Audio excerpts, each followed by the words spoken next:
Hello everybody and welcome to CS302 Online. Today we shall continue talking about trees.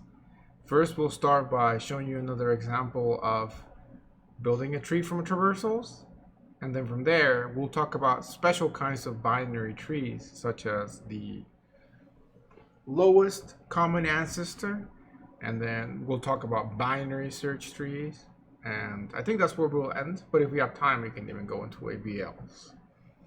So, unless there are any questions coming into the lecture, let us begin.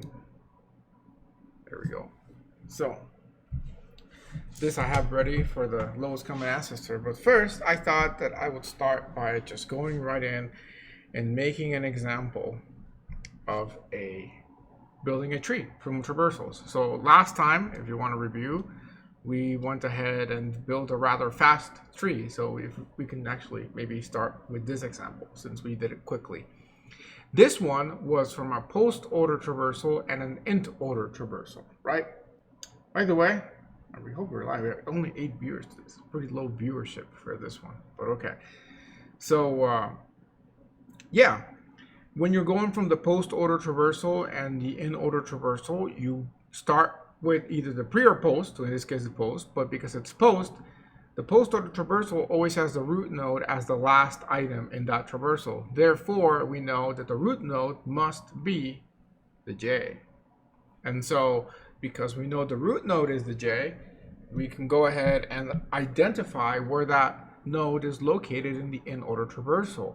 Now, one thing I mentioned, but I like to mention again, is that this only works if all of the nodes are unique. If you have duplicate nodes, and by that I'm saying like you have 2 O's or 2 P's or 2 J's, this whole thing breaks down. So how do you work around that? If your tree happens to have duplicates, identify them as, like J1 and J2 or something like that. That's the only thing that you can do to get this working. Otherwise, you're out of luck with this algorithm. So you shouldn't run into that in the test or anything like that, but I would like to make you aware that when you're building a tree, that's the one catch, that they can't be duplicates. And the reason for that is because we know J is the root, right? So we got to find J in the in order traversal. Now, if J appears once, like it does here, we identify where it's at and it's all good. But if there's 2 of them, it's ambiguous as to which one to pick as the root, and there's no right answer. Like both of them could build valid trees. So in this case though, we have identified the location of J is here. So therefore, because this is the root node, it means that anything to the right of J is going to be a right child or grandchild or some sort of descendant of J on the right side. Anything on the left of J is a left descendant of that. Now, we don't know the ordering in there individually, but we do know that they are descendants of this. And so what we do next is we go ahead and we look at the next item in the post order traversal, which in this case is the R. We look at where the R is at and we see that the R is located to the right of the J.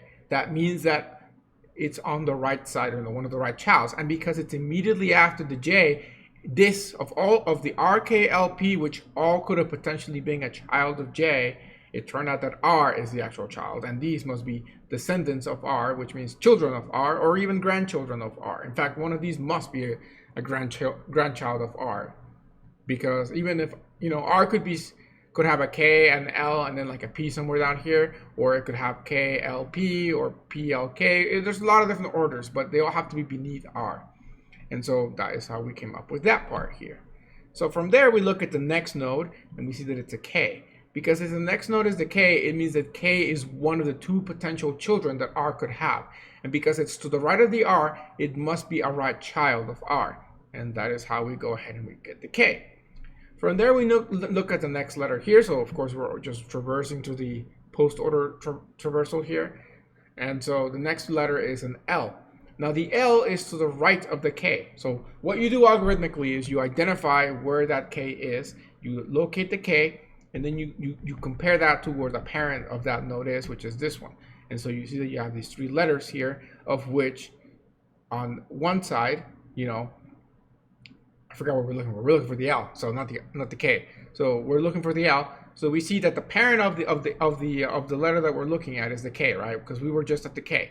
So we can see that there's nothing between the K, which is the parent, and the node that we're working with, which is L. However, we see that to the right there is one node, and therefore it means that there are no left child and only right childs. And so there you go. That's how we're going to find out. So anyways, that's pretty much how to do it. So now I'm going to go ahead and do the clean example, which is this one. I tried to make a rather more complicated example so that you can get some better practice with it.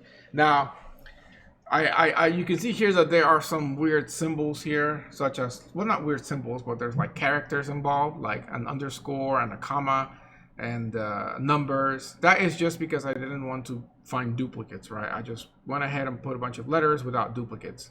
So some of them are uppercase and lowercase. I did put a little circle, which kind of represents a space. So just cut.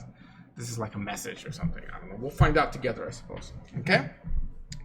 So I do see somebody redeemed the extra credit. That's great. Go ahead and make sure you send me a direct message on Discord or Canvas or something, so I know who you are on Canvas, so that I can give you the points accordingly. So okay. Oh, we got 30 viewers now. So like it went up pretty big. That's great. That's great. All right. So this is one of the trickiest algorithms that we've learned. So I'm glad. So in this case, we're doing, again, pre-order and in order. Okay, so this is a tree that I guarantee you that it's going to build a tree, because not all, I mean, I could like come up with random letters and try to build a tree, and it may work, but it may also not work. So most of the time for these examples, they have to be prepared ahead of time. So I went ahead and tried to come up with a tree. I drew the tree randomly, and then I did the traversals, and that's how I came up with this. So let us go ahead and see, and maybe we can discover what the message is, because at the end of the day, that's kind of what you're doing in your assignments, right? You got these messages going on, and you're trying to discover what they make. So yeah, okay. So I'm gonna leave this one clean, so because we're gonna have to copy and paste a lot of time. So I'll start out with this one, okay? So because it's pre-order, we know that the first node in a pre-order traversal is going to be the root node, right? I put R there because I'm used to that, but you know, think of it like PLR, right? Print left, right. And just as a refresher for the in order, it is left, print, right, okay? So in this case, we are looking at the node N. That is going to be our root node. Therefore, we are going to go ahead and look through the in order traversal and identify where that node is located. We look through and we see that it is indeed here. And so, by the way, as a quick thing, so imagine that you were doing this, and N was found like here. Let's say that N was found there, okay? What would that mean that this tree, like what would be something kind of interesting about this tree? If N was at the edge, either at the complete left or at the complete right, what would that mean? Like, what can you tell me immediately that would be sort of unique about this tree? Degenerate. Hey, you're on the right track. It is definitely not going to be a very balanced tree. And maybe it's not completely degenerate, but I'd say it is definitely not degenerate, right? What it means is that if N was at the end, it would mean that literally the entire tree would be here.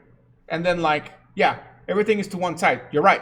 And it could be to either side, by the way. If it's all the way to the N, then everything's going to be like this. If N was the first letter, then everything would be like this. So while I wouldn't be like completely degenerate, because like it's possible that like everything else is like nicely balanced, like it's just that first layer that's like weirded out, you know, but it's definitely not totally balanced because of that part. Okay.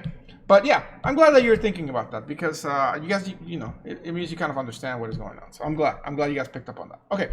But in this case, as we can see, it's kind of like in the middle. So that's like a good sign. It means that it's going to be kind of like a nice tree per se. Or I mean, it could also be like, you know, the first level is nice and everything else is just degenerate after that. But, you know, I don't actually remember what the tree looks like. I saw it earlier today, but I don't remember. And even if I did, I probably wouldn't tell you, because we got to discover it ourselves. So, okay. So we went ahead and we identified the first node. So that means that these are the left children. And then these are the right children, okay? So you can go ahead and start building your tree as you go. So you go ahead and you make your pointers. And then what I recommend when you're building this, there's a lot of ways to do this, like lots of ways. But if you, instead of keeping a single node, you keep like a vector pointer, or just a vector in there of pointers. You know, by vector of pointers, I mean like literally make a vector of node pointers. And then if you can use pushback function for that, then you can literally like throw in all of these nodes in there, okay? And then just keep working with that that might make your life easier for implementing this. You don't have to. There's like a very nice and clean out. You can go look in Geeks for Geeks for like some pseudocode of like potential, like how to convert this into code. But if you do it that way, you just make your life so much easier. And I don't know why that's not more popular nowadays. Maybe because it's not as fast, but yeah. Simplicity sometimes is better than speed in some cases. So anyways, okay, so let's go ahead and actually throw those into the right spots. So let me go ahead and put that one there. Where did that G come from? Oh, it's the top G. I was like, that's not a good sign. So let me take that more carefully. And then we are going to take this one. Trying to carefully select this so I don't drag the wrong thing, okay? So that's what we have now. All right, so, and now that we finished the first letter of the pre-order, we just move on to the second one immediately after that, okay? That's pretty much all there's to it. So let me try a different color. We're gonna have to repeat colors at this point. There's too many letters for this. So the next letter that we see is a lowercase v. Lowercase v could be just about anywhere in this subtree. So you gotta actually look through both of these. You gotta look through these ones and these ones, okay? And so because of that, and this only really applies like in this scenario, because after that, like, you know, we'll see that we find V here. We don't ever have to really worry about this until we actually finish building this subtree, okay? But when you're working like this, you have to check both left and right of that subsection that you're working with, which in this case is the full tree because that's the root, okay? So, all right, that is going to be our next root node. So that is going to, all right, there you go. Kind of pretty degenerate looking right there, because that means that all of these are going to go to the right of that. And then only one thing is going to go to the left, which is this little underscore right there. Like that, okay? Maybe I'll move this a little bit closer and then maybe make this arrow better, since technically this is going like that, okay? All right, so that pretty much concludes that step. You know, you can pretty much assume that because this is the end order traversal and that's the pre-order traversal up there, that the next thing you're gonna look at the underscore, and it actually is. So let's just take care of that. So next thing we see is the underscore. So where can the underscore be located? Technically speaking, the underscore can be located either here or here, okay? One of those two, but it cannot be located here anymore. So you're only limiting your search to this subtree, okay? That's important to implement, otherwise I mean, yes, simplicity is cool and all. Like I said, simplicity sometimes over like complexity in code, even if it's slower, but there's a limit to that, okay? Like don't try to like just search through the entire thing, just search through the subtree. Okay, so there you find it as the first node. And so in this scenario here, there's nothing on the left and nothing on the right of that. So it's a leaf node. That's a good sign, so you don't need to move anything around. Okay, so that pretty much concludes that node. So let's go ahead and go to the next one. So the next node that we're going to be looking at is the R, lowercase r. So where can lowercase r be? Okay, so here's the catch.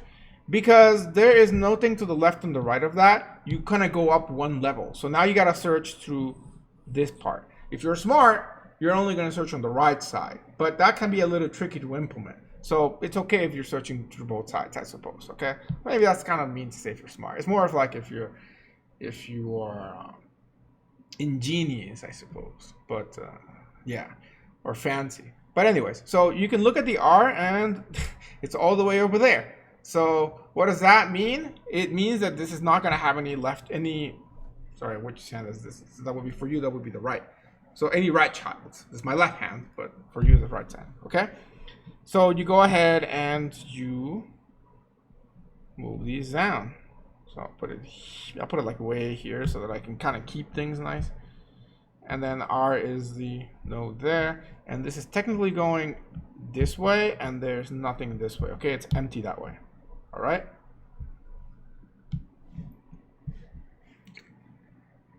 All right. Just making sure nobody has questions so far. So at this point, I'm kind of have to squish things. So let me redraw this arrow so that I can. Otherwise, I'm gonna run out of space. There we go. Okay. So yeah, that's pretty much that. So now we are working with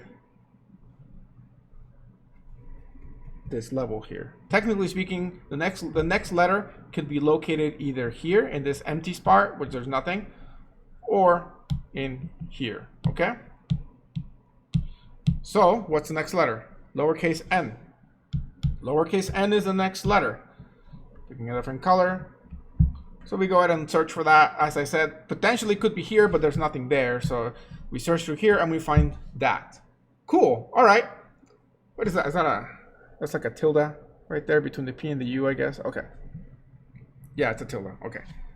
So in this case, that means that V and U must be a right child. One of them is a child, one of them is probably a grandchild. And then these are left childs. And again, or sorry, I said that backwards. U and V are left childs, and P tilde uppercase U comma O I Y are right childs. Okay. The next letter can be found in either this set or this set. Okay, so that one we have to search both. Okay, so let's go ahead and see. The next letter is an uppercase V. So here it is. Okay, cool. So in that case, that means that the U is a left child of the V. And then there's nothing to the right because it was empty. Okay. So nice. I mean, this is looking pretty degenerate actually already. I didn't remember it being this degenerate, but I guess it is. Okay.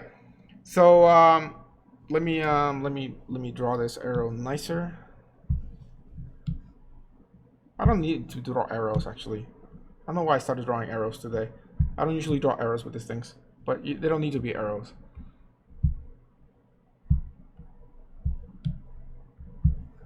I mean, it's not wrong to draw the arrows, but I don't want you to think that you have to do them. Okay, so yeah, okay. After the B, what's the next letter? It's a U. So we would technically search here and also here, but there's nothing on one side and the other one has one single letter, so nothing really happens there. Now, because the U has no left and no right child, that means that the next letter to look for is not going to be down here. You're actually going to have to go up one. Okay, so you're going to have to look at the V. And so you search there for the next letter. So technically we did the U, and now we're going to look at the I. And you look for the I, and you don't find it technically. You don't find it, right? Because you just came back. So you might not remember that you just came back. That's okay. If you don't find it, just go up one level, and then you will find it, okay?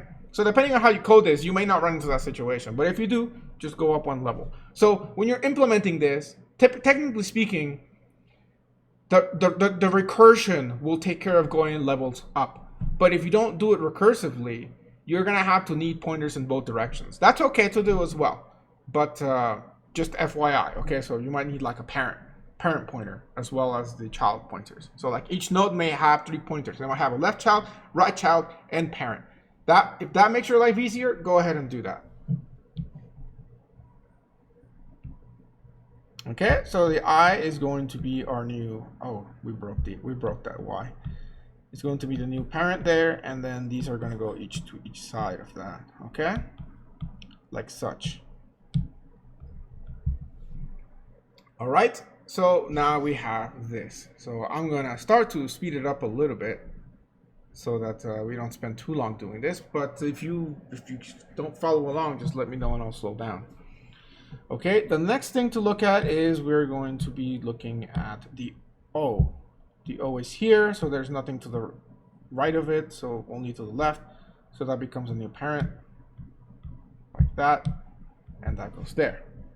Okay, from there we're looking at the tilde. The tilde is kind of in the middle, that's nice. So that means that the P is going to go, let me just erase the P and do it again. Like that, and then the U and the comma are going to go here.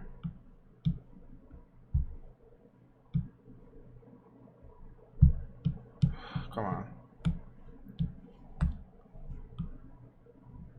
I don't know why that's not one letter. There we go. Okay, perfect. Okay, so we're almost done with this side, and then when we're done with this side, we'll redraw it. Okay, so next we see the P. So the P has no left, no right, so nothing happens there, goes back up. Next we're looking for the comma. So that means that this is the parent. So that means that the U must go to this side. That does not sound right. Oh, the U goes first. That's why. Okay. Sorry, I didn't see that. So the U goes first. So after see, the moment I try to speed up, I make a mistake. So don't do that in the test, guys. So next we look at the P. So the P has nothing, so we kind of take care of that. And then next from there we look at the U. The U is next. So the U is the parent. Okay? Which means that the comma is actually the child of U on this side. Okay, there we go. So we just finished the first part of our tree. So let me go ahead and redraw everything. So I'm gonna copy paste. Let me make sure I highlight the ones that I just did. So I did the comma, all right? So let me just copy and paste this down here. And then let me redraw this nicely without forgetting the order that it goes in. So, okay, let me just do that. So we got the N, and this goes to a V, this goes to an R, and this goes to a underscore. And then the R goes to a lowercase n, which has a V and an I. And then this goes to a U, and then this goes to a uppercase O, uppercase Y, which is quite a challenging letter for me. Not happy with it. Okay, good enough. And then this has a left child to a tilde, left and right P and U. It's interesting. I don't know what movie I was watching, how people do write things the same. I just noticed how when I did the P, I did like this little curve up, which I did apparently when I did this, which I had drawn a long time ago. So that's interesting. Like, I don't do that when I'm drawing by paper. At least that I'm gonna remember. Okay, so let's make sure I didn't make a mistake. So NV underscore NVIUOY tilde. Okay, perfect. So now I can go ahead and delete that. And now I'm going to go ahead and move this up here. And then make a big arrow this way. And put in all of these here. Okay? Alright, so that's what we have so far. All I did was literally just redraw it so that, because it was getting kind of big. And I want to make sure I have space. In fact, I'm going to scoot this over as much as I can to the left. Ooh, that was an accident. I'm going to scoot this over as much as I can to the left so that I can,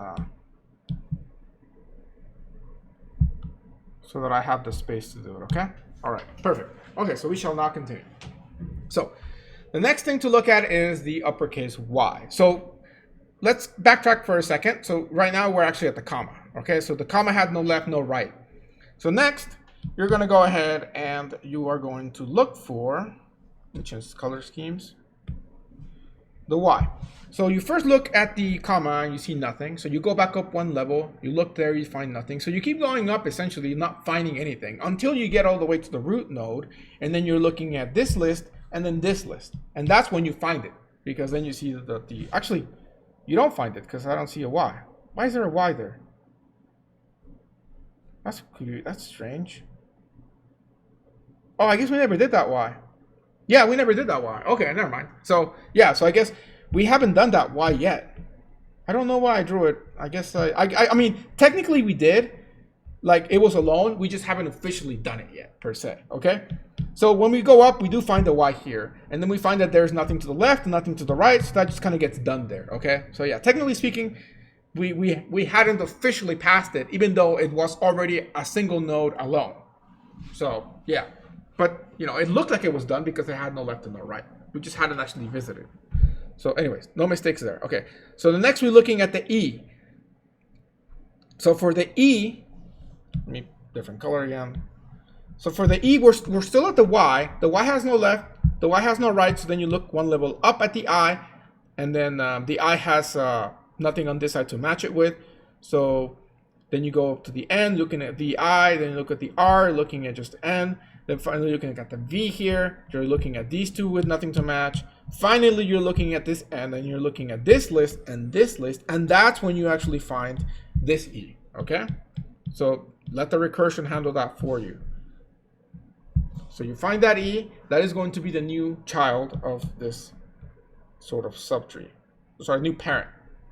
So because everything is to the left of that, everything's going to be a left child. And then I guess, let me redraw that. Kind of wish that would have been a right child because we have more space, but oh well. Okay, there we go. All right. So from there, we go ahead and look at what the next node is in the pre-order traversal, and it happens to be uppercase E. So in this case, we look, where are we technically looking for this? We are technically looking at here and here, but there's nothing there, so that's okay, and we see it here. So because we find it there, it means that the G and the O are actually, let me get rid of this part, the color here. The GO goes to the left of that, and the underscore and other stuff goes to the right of that. Okay? So, yes. I wish I had a tablet for this. Well, you can always use Microsoft Paint. So, I mean, actually, there's some really cheap tablets. Like, when I was first looking to buy this tablet, I didn't buy it. The department bought it for me with the stipend money that they gave me when they hired me. So I decided to use it for this because I was like, that's like functionally useful. But I was looking beforehand to buy myself one. And I started out with cheap, looking at like, there's like these tablets that are like $60 to $100. You don't see what you're doing, but you can learn to draw and look at the screen at what you're doing. I mean, it takes some skill, but I'm sure you guys are young and you can pick that up easily. I mean, I could pick it up too. So, and they were not bad. This is what people use for the longest time. I forgot their names, but I can look them up. And I recommend you get one of those, and it's not as bad. I mean, there's some that are like even cheaper, like $40, but that's when you get into the iffy range with the accuracy of the pen. So yeah, that's what I'm talking about. They're like USB plug-in tablets. I forgot the names, but I still have them. I can try to link one in the description, but then I'll get probably like, I don't know, I'm allowed to link that stuff in descriptions because I'll be promoting a seller. But I forgot they're like Chinese. They're Chinese names, but that doesn't make them inferior, by the way. I'm sure this tablet, the iPad, is made in China. It literally got drop shipped from China, so it doesn't make it any like inferior. Show bookmarks. Let me see. Tablet. I want to see if I remember the name. I had a LifeWire article. The best. I can link that. I guess. I don't see why I can't do that. What were the names? Wacom. Yeah, the Wacom. I think it was the Wacom tablets. But those are expensive. So I don't know. It might have been a different one then. I don't know. I'll look it up and let you guys know. The Huion. Yeah. I remember seeing that one. Yeah. So I think that was okay. Like, I didn't get to try that specific model, but it seemed like most people were saying it was legit. Now, the cost is going to depend on the accuracy. But if you're just doing like school stuff, you don't need to do like a masterpiece. Like, if your lines are not as matched perfectly, then that's okay. You know, it's not a big deal. If you're trying to be an artist, then I mean, yes, you be kind of annoyed at the accuracy of that, but it's not going to be that bad. Technology has advanced pretty well that even like cheap tablets are pretty good. And because they don't have a screen, it's really hard for actually to break them down. If anything, the pencil might break down, but the pencil's probably just resistance. You can just get another one for super cheap. So anyways, not to get off topic, but I recommend you do that. Like, I mean, from the way things are looking, this will probably go on to next semester at least. But even if it doesn't, like, it might be useful for school too. But anyways, or you can just get an Android tablet and pretty much download an app and take notes that way too. That actually works okay as well. And you can buy an Android tablet pretty cheap, like $100-something, $150. Well, cheap for in comparison. So anyways, but yeah, I highly encourage you to do that. So anyways, and by the way, I before this February when I got this tablet, I had never used a tablet in my life for drawing stuff. Like, I used one of those Palm Pros when I was a kid that like you could write in a little bit, very little, but I never like drew stuff. And I picked it up. So if I can pick it up, you guys can pick it up. So I didn't see why not. All right, so anyways, the next letter that we're going to be looking at is going to be the lowercase o. Lowercase o could be here or here. It turned out to be here. So that's nice, because now we know where the G goes. We haven't technically visited the G, so we'll visit that at some point. But in fact, that's probably going to be next because it's a pre-order traversal. But if it was like on the other side, then it would happen the same thing that happened with the Y, where like we didn't actually realize we hadn't visited yet. It just happened to be in the right spot. So that only happens with the right side for the pre-order stuff. Or sorry, for any traversal actually. Yeah, it'll happen on the right side only. So like in here, the only one that's really on the right side is this one. That has like a big left. That way I'm talking about it. Same thing would have happened if there was like a letter there. But anyways, so okay, so that takes care of the G. Well, we'll see that in a second because we see there's the G here, G's there, no left, no right. We're good to go. Cool. We're getting close to the end here. The next letter is going to be another G, but this one is lowercase g. This one right here. So that means that yet again we kind of figured out where the underscore goes, which is the only left side of the G. Come on, there we go. Like that, okay? So, yeah, we're getting close to the end. The next thing we do is we actually are going to be looking at, I have the dash there. Why is it G? Maybe I copied it. Did I copy it wrong? Oh, no. I guess I'm just visiting that. That's right. Okay, that's fine. I'm good. No worries. Next thing I look is at the underscore. So I look here and here. I see it on the left side, so I go there. Okay. But the thing is, you know, again, I'm looking at the pre-order, but remember, this is the in-order traversal that we're looking at. And the in-order traversal, the underscore is before the G. Okay? So that's why it ended up on the left side. That's why it threw me off that I saw it afterwards there. But we're okay. Stick to the algorithm. Okay, from there, we look down on the left and the side for the A, but we see nothing because there's no children to the underscore. So we go up to the G, and then we find the A finally here. And that pretty much concludes the tree, because what we're going to see is we're going to see that the A on the left side has the dot, which is the space. I'll just put the word space. And then here, the 3. Okay? So, we are done at this point. Let me redraw this so you can see what the final tree looks like.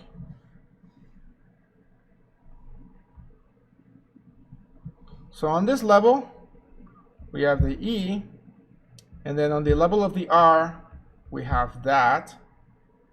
And then from there we have an O and a G. So that takes care of all of this stuff, right? E, E, O, G.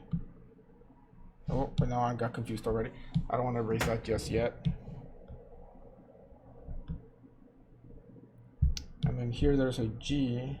What I'm doing now is just redrawing it so that I can make it look prettier and lined up. So you can see, if you can discover the secret message. So we got E, E, G, O. So we got those taken care of. And then here we have the A, and then those. Okay.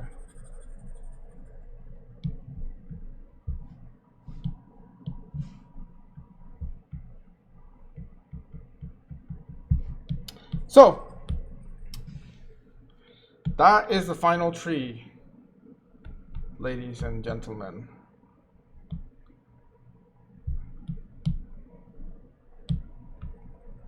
So can anybody figure out what the final secret message is?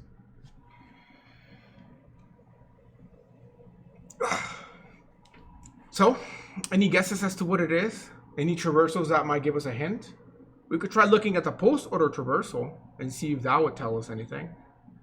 Or maybe we could look at like the level order traversal or like the mirror of the level order traversal. I don't know. Does anybody have any guesses as to what the message might be? Okay, well, let's try and see if the level order works.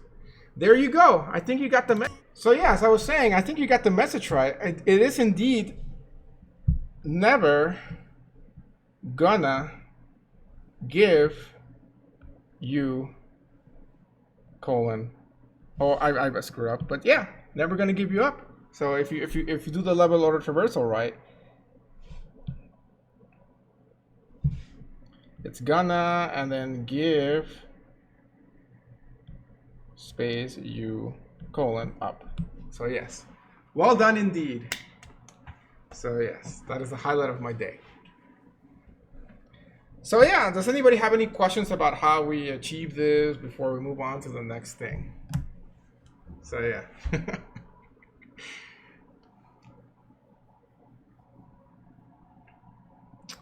All right. I'm glad that some of you are here for this. Is that a mirror level order traversal? Yes, it is. Yes, it is. Because if we were to do it the other way, it wouldn't make sense. So instead of going, so we're going every level, but instead of going what would be left to right, we're going right to left. So, you know, that's why I try to draw it to be as nice as possible, but I can see that I kind of squiggly up on the level here, you know, like this kind of ended up squiggly. But yes, we are just going in level order, but we're going in mirrored. So that's the one we haven't really talked about, but in the assignment when it says to do the mirror of a level order traversal, or it just basically means, or a mirror of any traversal, it just means that you pick the right before the left and that kind of thing, okay? So, yes. So yeah, the messages in the assignment are not this one, I think, but there are other ones that are interesting. I think they're James Bond themes, since the assignment is James Bond theme, but I'm not gonna tell you until you see them, because it's kind of interesting, you know, to try to discover. So it's possible, I think the first message may or may not be a real message, but the other ones I think are actually hidden messages. So yes. So, okay, well, let us go ahead and talk about those other types of trees now that we finished this. This is all going to lead up into ABL trees, but before we need to talk about binary search trees. But before I do that, I want to talk about some sort of extra information or extra cases of trees that are cool. So one of them is the lowest common ancestor. You know, I hope that I might have to remove the video from the YouTube version of this video, because I'm assuming that it's going to get monetized for the creators of that song. So you're going to get ads in the beginning of the video. So people that are watching the lecture might see that. So on YouTube. So I don't know. We'll figure that out. So, or maybe it won't detect it. I don't know if I played long enough to get it to detect. So anyways. Lowest common ancestor in a binary search tree. Okay, so before we even talk about, let me remove the word search from that. Let's just talk about binary tree, because we haven't really talked about binary search trees too much. Okay, so what is the lowest common ancestor? So if I give you a tree, in fact, let's look at our tree, like the tree, right? So this tree right here.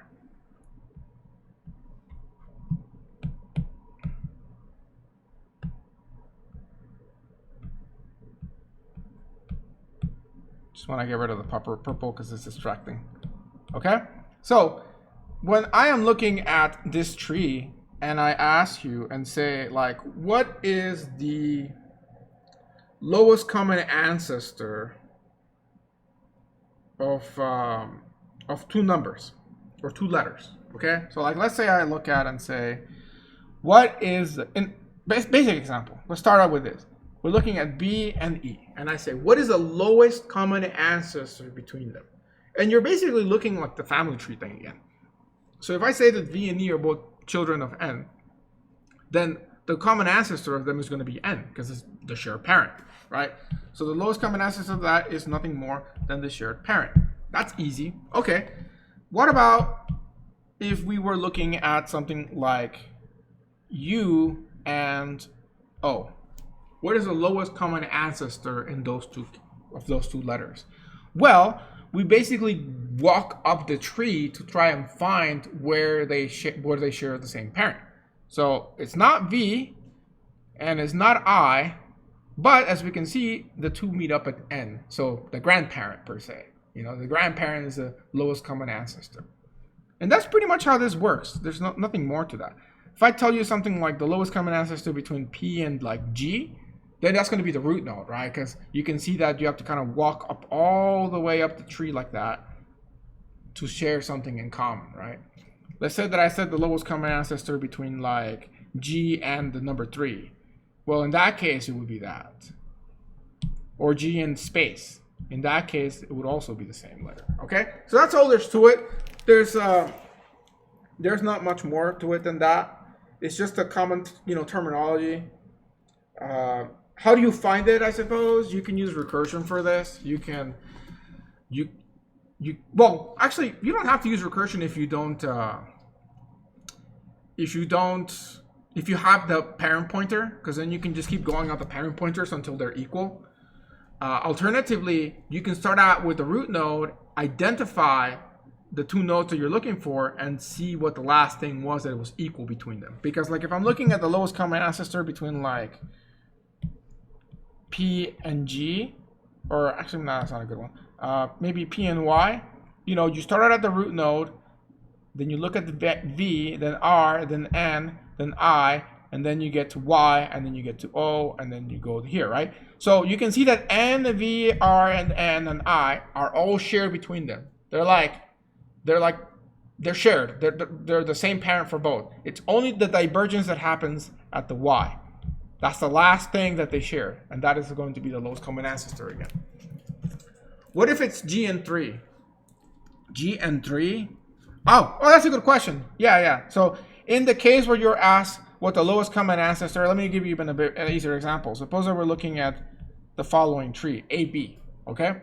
And I asked you what the lowest common ancestor between B and A is, or AB, it's just going to be A. So if I ask like, what's the lowest common ancestor between you and your dad, it's just going to be your dad, okay? Now in this case that you ask between G and 3, the lowest common ancestor is just going to be G, okay? So the granddad or grandmom, I don't know, okay? So yes, but I'm glad you actually covered that, because that's going to be the only sort of different case where you're like, I guess you gotta just know how that works. So yes, go with the parent. Okay, I will go ahead and post a link so you can see what that code looks like. We don't really code that anywhere that I remember, so you can just look at the code if you're curious. But yeah, that's one of the things that I wanted to cover. The other one, here we go, is expression trees. So I don't think I actually had that one up here, but I'll put it in.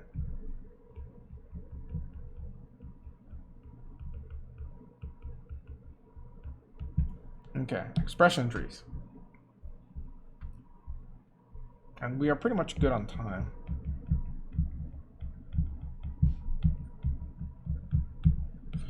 So expression trees is used to identify like operations, So like, let me give you the example that I have here. This is from Geeks for Geeks. We can come up with our own in a minute, but I'd rather start with this one. I mean, I guess I could change the numbers. It don't really matter.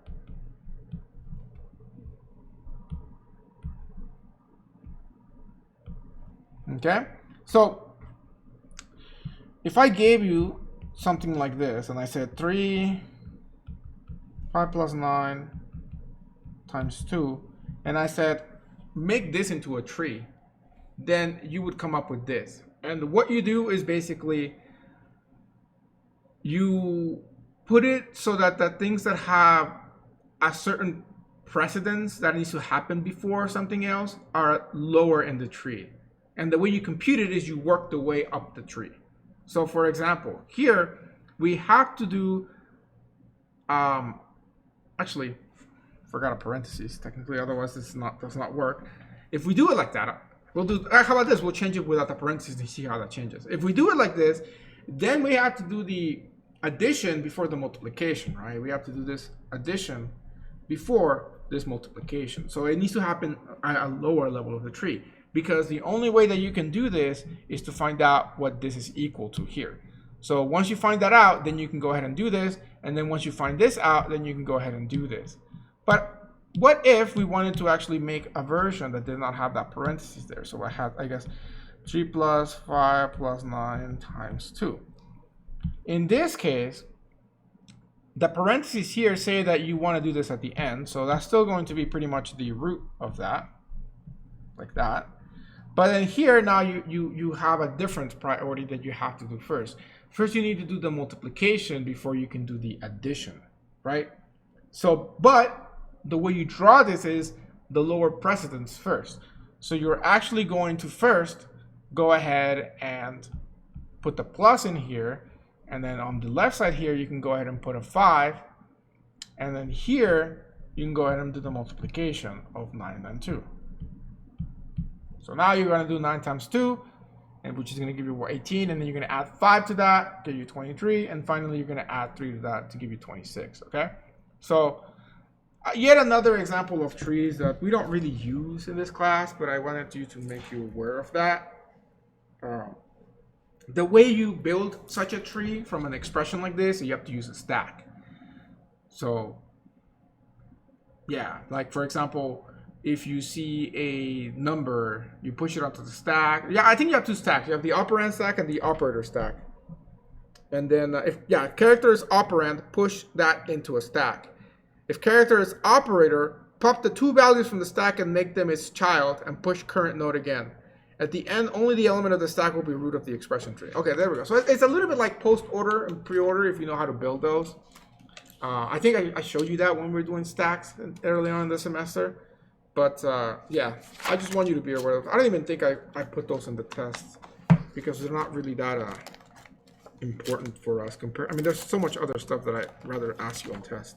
But I wanted to make you aware of them in case you ever run into them. So yeah, that's pretty much all I want to talk about. That's why I even forgot about them until I saw them on my notes. But I usually like to just bring them up. So yeah, okay. So that takes us to something more important, which is binary search trees, which is the one that I kind of really want to spend time on because this will lead us right into ABL trees next class probably. Okay, so binary search trees. Binary search trees, as the name implies, allows you to search items that are in a tree. Now, how do we store the items in the tree first? Okay, so when you're building a tree in binary search format, the whole idea is you're trying to make it searchable in a fast time. Okay, we know that if we put things in an array or a linked list and we want to search to an item, if it's there or not, we can search in n time because we just scan the list. We either find it or we don't. If we don't find it, that's the worst case because we have to look at the entire list to find it, which means it takes n time, which n is the size of the list. Best case scenario, omega, is that we're searching and the first thing we look at, the first number in there is actually the number we were looking for. So that would be O of 1 constant time, right? So that would be the ideal case scenario. Of course, what is going to be an average is going to be about, well, data will be n, but in reality it's n divided by 2 because it's about half the time, it's going to be about in the middle. Okay, so essentially that's good. N time is a fast searching time, but it's not ideal. We can do better than that, a lot better actually. When we talk about hashing, we're going to do even better than this, but hashing has some tricks to it as well, some catches. So what we want to do is, we know that if we sort a list in an array, we can use binary search to actually locate the item in logarithmic time, in log n time, because we're basically halving what we have to look for every time that we check one item. So if we start out with 10 items to check, the next check we do is for 5, and then for 2 or 3, let's say 3, and then for pretty much 2, and then 1, and then we're done, right? So it's pretty fast. I mean, it doesn't look as fast when you're doing 10 items, but if you're doing 1,000 items, you go from 1,000 to 500 to 250, 125, and then you pretty much cut it. You already cut it from 1,000 to 10% of the size in like 3 or 4 checks. So that's a big saving. In fact, if you want to know the exact number for that, you would take log base 2 of 1,000, which would be, if you take the ceiling function of that, I think would be 10, right? Because 2 to the 10th power is 1024, I think. So yeah, it would be about 10. Okay, so the problem is that arrays are not very nice when it comes to inserting things into your sorted array. So like we take the effort of like sorting a phone book so that we can search things alphabetically, or a dictionary. But then you guys were posting on Discord that the word pog or poggers is now in the Oxford Dictionary or Webster Dictionary, one of those dictionaries. And so now you have your whole dictionary sorted, but now you got to add the poggers in it. So you got to make a brand new array copy everything over with leaving a space for poggers in the right spot. Not very efficient and kind of a slow process to do. So the alternative, of course, is to do a linked list, because then you just have to traverse to the right spot and then insert it. The problem is that the linked list system does not allow you to do binary search. Why? Because the power about binary search is that you can very easily locate the half of the list. In fact, you just put an index and you get the spot. You can't do that with a linked list. It just does not work. You would need end pointers for it, which would defeat the purpose of doing it in a linked list in the first place. This is where binary search trees are going to come to the rescue. We're going to maintain that login capability that you can get with binary search, but we're going to also take the power of linked lists that we can easily insert and remove things too, because that's the other thing, if you want to remove things from our data. Okay, so basically take the best parts of arrays for searching and take the best parts for linked lists of inserting and deleting and put them together, and the baby is a binary search tree, I suppose. Okay, so how do we do that? How do we achieve this great power? Well, very, very easily, actually. When we have a tree, we have the capability of putting a left, or binary tree, we have the capability of putting a left and a right child. So how are we going to do this? Well, let's think about numbers. If the number that we have, let's say that we have a number currently in our list, and that number is 42. Okay? And it's a single node existing. You have your pointer for your root, which is kind of like your head pointer linked list, and it's just pointing to 42. And now I'm going to go ahead and insert into this single item tree or list the number 21. Okay? So there are two places where it can go. It can go to the left or to the right of it.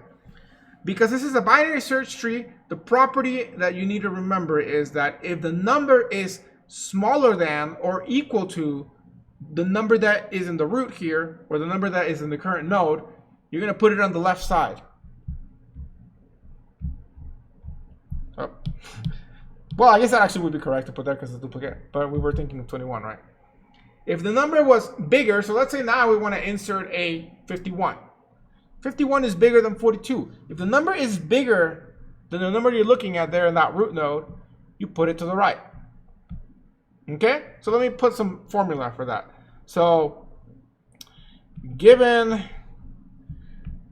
let's call it x, actually not n. I don't want to confuse you with time complexity. Given x node is actually it doesn't matter if it's a leaf node or not. Given a node with value with x in it, given a node n with value x, insert / go to left child if given, okay, so I gotta add more things to this. So given a node with a value x, if you're searching or inserting, if you're searching / inserting, so it works for both things. If you're inserting a value or a new node, doesn't matter. I guess technically speaking, you're inserting. So every time you make a node, every time you get a number, you make it into a node. Right? Like when you're trying to insert something and link to a linked list, the first thing you do is you allocate a linked list, put the data in there, and then figure out where it goes. Right. So I suppose we'll say that we already made it a node.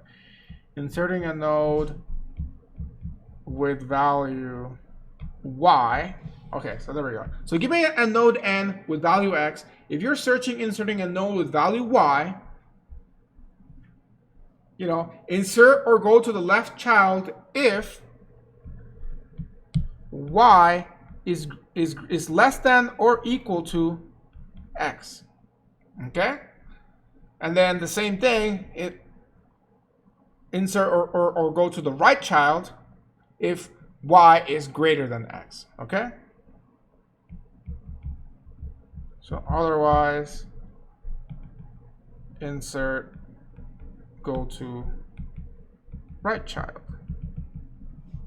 And I'll put it in parentheses, y is greater than x. Okay, you use an if-else statement because You know, if it's not that, then it has to be that. There's no, it's impossible for it not to be. There's only those three cases, like less than, equality, or greater than, right? So we cover two of them in one, and we cover the third one in the second part.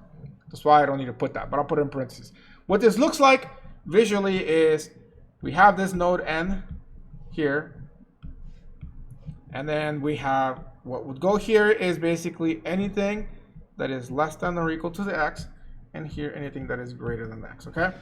So this is all fancy talk,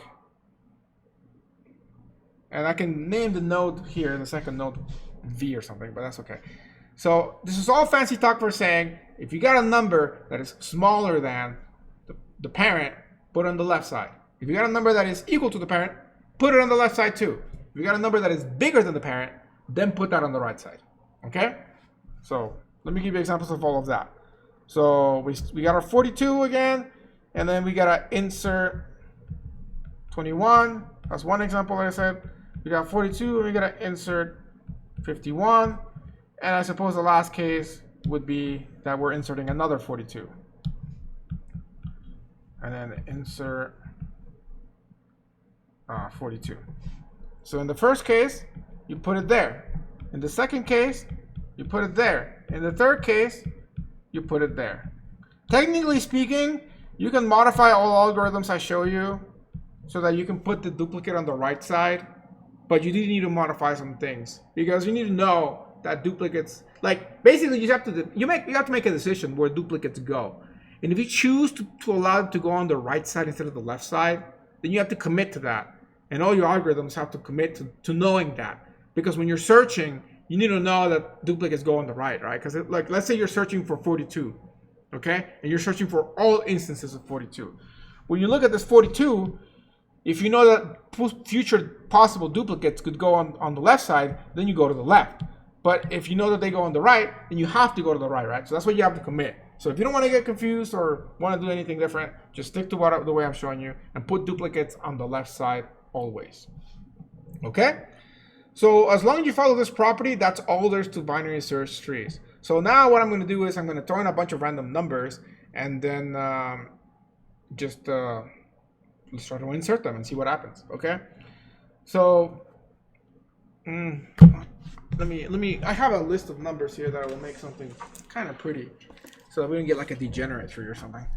By the way, quick concept question. What kind of ordering of numbers would result in a degenerate tree? And I kind of gave you a hint just a second ago in the way that I spoke about that. But yeah, while I write these numbers down, I'd like to see in chat what kind of number combination would result in us basically making a degenerate tree.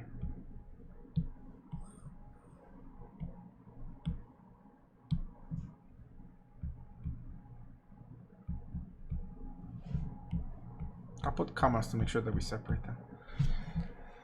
Sorted list. Yes, you are indeed correct. Sorted list is the answer because let me give you an example. Say we are inserting 1, 2, 3, and 4. You know, you put the 1 as a root node and then 2 is greater than 1, right? So you have to put it on the right side. I hope I'm saying left and right today correct. I might have said it. I feel like I might have confused them earlier. But yeah, so you're putting it on the right side here, okay? So you put a 2 there. And then from there, the 3 goes again on the right side. And then 4 is bigger than 3, so it must go on the right side again. So yes, you indeed do get degenerate trees every time that you're actually inserting in a sorted manner. Whether it's ascending order or descending order, doesn't matter. It's still going to be a degenerate tree, which is interesting because you would think that you're like, oh, I'm going to make my trees faster by sorting the data before I put it in the tree. And then you end up with the complete opposite.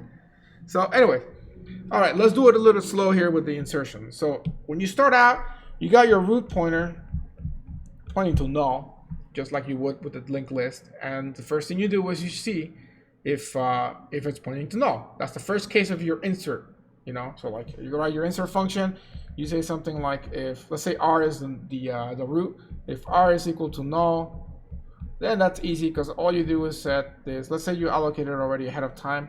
So you say node pointer n is equal to new node, you know, new node pointer or new node, not new node pointer. And then let's say you have a constructor in that node that actually takes the number. So you do like 50. You will do let's just some function parameter. Let's just say it's called a. Okay. So there's a function. So you get yourself a function called insert, which takes a parameter a. Of course, you can make this whole templated, whatever. Let's just say we're using numbers. So int a. So then you go ahead and you say something like node pointer n is equal to n new node a. So then you say if r, let's just say your root is called r and this is a member function. If r is equal to null, then r is just going to basically get n and you're basically done. So this is the same thing as if you were inserting into an empty linked list. That's easy there, okay? So maybe I'll keep this to the side here and write some code as we go. Okay, and I think in the assignment, I don't know if you do this in the assignment 6. You will do for assignment 7 a little bit of it. No, actually, no, you don't do it either. You'll do it for assignment 8 when you're building a tree that way. By the way, building a tree, a binary search tree, is like 50 times easier than building a tree using the method earlier. Unfortunately, though, it only works because it's a binary search tree. So can't avoid what we did just like for the last half an hour or something, or hour actually almost. So anyways, we go ahead and we insert the 52. So now the root is no longer null. It's actually pointing to the number 52 in it. Okay. So the next thing we do is we look at the next number to insert. So the next number to insert is a 62. So first we check if the root is null. It's not. So because it's not null, we go to that root and we look at that number. And we say, you know, if, basically the code that I wrote up here, or the concept that I wrote up there, I guess you would say if rd, let's say the d is the value of the data in there, the node or whatever, that would be your x. If rd is less than the value that we're looking at, less than or equal to, so less than or equal to, n dot, or arrow because it's a pointer, so nd, then that must mean that it's smaller than that, okay? In this case, it's bigger, but if it was smaller, then there are two options here. You can either insert immediately, or you have to go there if there's already a child, okay? So two cases here. Case one is if r left, because this is a left child, let's just say L was the left pointer. If r left is equal to null, then that means that there's no left child. So that's easy because then you just basically insert. So then you say r left gets node. Bam, done, easy. Other scenario is that there is a node there, but I'm not going to do that yet because we haven't gotten there yet here. But anyways, go ahead and do an else statement here for the first part, which means that r must be greater than or equal to, sorry, greater than d. Right, we're basically doing the else of this. Maybe I'll highlight them like that. So in this case, you're going to do the same thing, but now you're going to check the other side. So that would be the right side. So, oh gosh, let's say there's lowercase r there so we didn't confuse things. So we're going to say if the right child, or if the right child is equal to null, then that's easy. We just go ahead and insert it there. Okay? Otherwise, and this otherwise is relating to this one here, just like that is. Then again, we'll do that in a minute. Okay? Whoa, things happened. Okay, bye. So in this case though, we are fitting it into this scenario here because 52 does not have a right child and 62 is bigger than 52 and it must go there. So that's easy. So we insert it by putting that. So that takes, we basically just run this line of code and we're done. Cool. Next, we're going to put a 32. 32 is smaller than 52. So now we're actually running this line of code right here. And because it's smaller, it goes here, right? Okay, cool. Nothing different there. The 20 is where things will get interesting, okay? So when you're looking at the 20, the first thing you do is you look at the root. And you see that it must go to the left of the root because 20 is smaller, right? 20 is smaller than the 52. So, however, this is not null because you already have a number there. So what do you do then? Well, what you do then is you basically have two choices. You can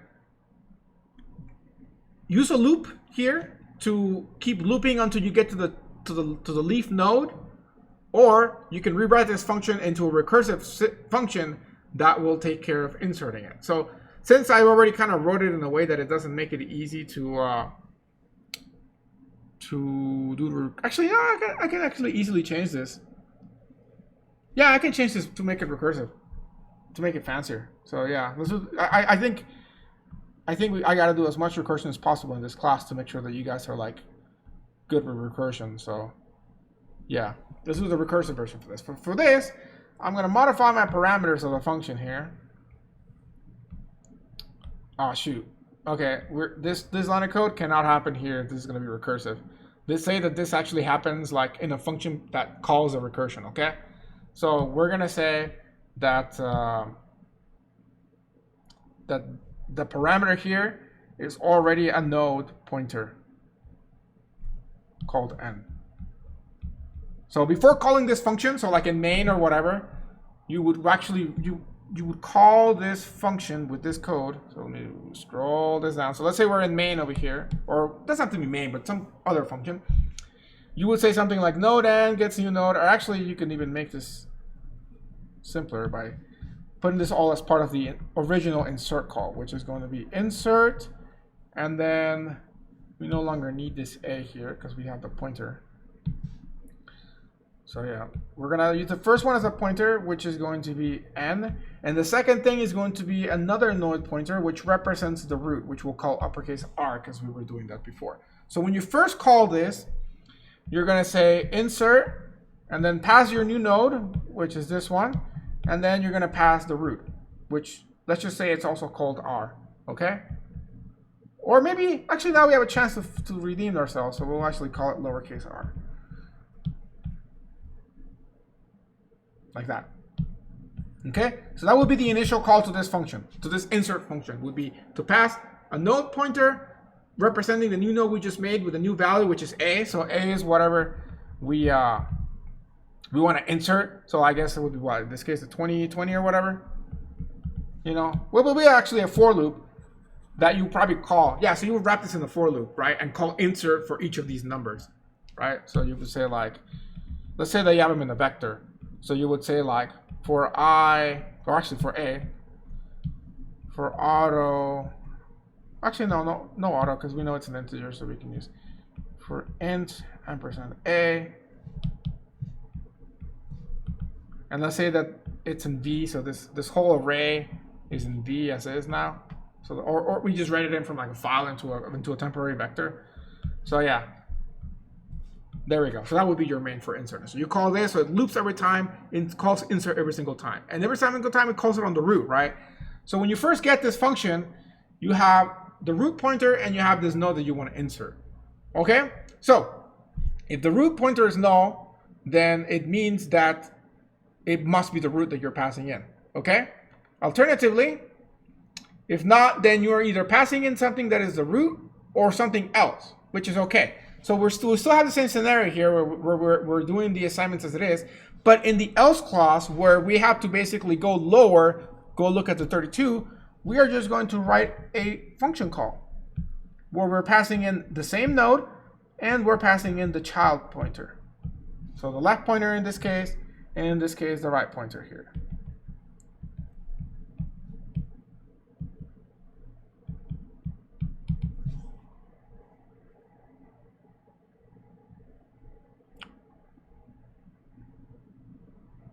And we know for a fact that it cannot be null at that point.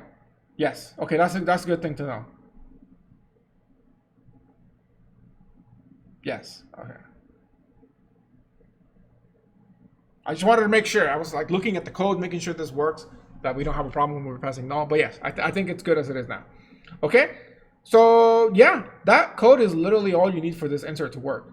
Like, let me make sure I separate the for loop. This is not inside of the function. Yeah, this should work as is. So yes, try it out and let me know. You know, I mean, or I could just look at how I implemented my assignment, but I'm pretty sure this is like almost the same thing I have in there if it wasn't the skeleton code or not. But anyways, what this means here is that when we look at the 52, we see that 20 is less than 52. So we pass the 32 into this function and we rerun the test with the 32. And we say, is 20 less than or greater than 32? And so we see that it is less than. So there we see that there's no child. So we go ahead and we make one. And that's pretty much all that effort just for that. Okay, next we look at 43. So the 43, compare it to the root node, which is 52. We see that the 43 is smaller than the root node, so it must be the left child. However, we already have a left child. So what do? We go ahead and we look at that left child and we start handling that. Okay, so we are looking at the left child here, which is a 32. And now we are going to compare that with the number that we have, which is a 43. 43 is bigger than 32, so therefore it must go to the right of it. In this case, there is no right child, so that's perfect. We just basically throw it in there. Okay? So next, we are going to look at the 38. So with the 38, we start out with the root node again. And what we do is we compare 38 with 52. And we find that 38 is smaller than 52. Because it's smaller than 52, it means it must go to the left of the 52, right? However, we already have a child there. We have a 32. So what do? We look at that child and we compare it with the node that we're trying to insert. We look at the 38 and we look at the 32. The 38 is bigger than the 32. Therefore, it must go to the right of the 32. However, we already have a child there that we actually just inserted a minute ago here. So what do? Well, we look at that child, 43, and we compare it with the 38. So when we're looking at that, we see that the 38 is smaller than the 43, so therefore it must go to the left of it. There is no child there. That's perfect. We just insert at that point. But I hope you see the pattern. You basically keep locating where it goes, left or right, and then if there's nothing there, then you put it in. And if there is something, then you go ahead and you look at that and keep going. Keep the chain going. As you can see with recursion, that looks very clean. Once it's done, it's clean. When I was coding it, right now, it did not look that clean, but now it is. Everything looks easier in retrospect, right? So finally, 2 more things to go. 35, you first look at the 52, it's smaller than that. You look at the 32, it's bigger than that. You look at the 43, it's smaller than that. You look at the 38, it's smaller than that, so it would go on the left side. Finally, we got another 48, or actually, oh, we haven't seen the 48 yet. So it is smaller than the 52, it is bigger than the 32, it is bigger than the 43, so therefore it must go here. Okay, and so there we go. We have now created our binary search tree for this data. So how do we use it now? Let's talk about searching. Since we got 2 more minutes. So how do we use it? If we want to search for something in this tree, all we got to do is pick a number. So let's say we're looking for 43. And then what you do is the same thing as if you're inserting. So you look at the 52, 43 is smaller than the 52. Therefore, if it's anywhere found, it's going to be on the left subtree. So we go ahead and we look at the left subtree there. We're looking at the left subtree, and now we're looking at the 32. 43 is bigger than 32. Therefore, if it's going to be found anywhere, it's got to be on this subtree. It cannot be found on the left subtree because that would be smaller than 32. So we go ahead and we look at there, and now we look at the 43. Oh, 43 is exactly what we're looking for. So we just found it. So GG's, easy. So there you go. Okay, so that's pretty much what you do. Now, worst case scenario, let's say it's not found. Let's say we're looking for a 66. Okay, if we're looking for 66, we look at the 52. The 52 is smaller than 66, therefore it must be on this subtree. So, okay, we look at the child of that. We see a 62. 66 is bigger than 62, so it must be on the left subtree here. So we try to go there, but we see that it's null, right? We see that there's nothing there. If there was a 66, it would be there, but there's nothing. It must mean the archives are incomplete, master. So then you're like, it's impossible. So that means that it's just not found, right? So yes, that's the point when you return and say, sorry, the archives are incomplete. There is no 66, because otherwise it would be there. Okay? So that's pretty much how you search and insert.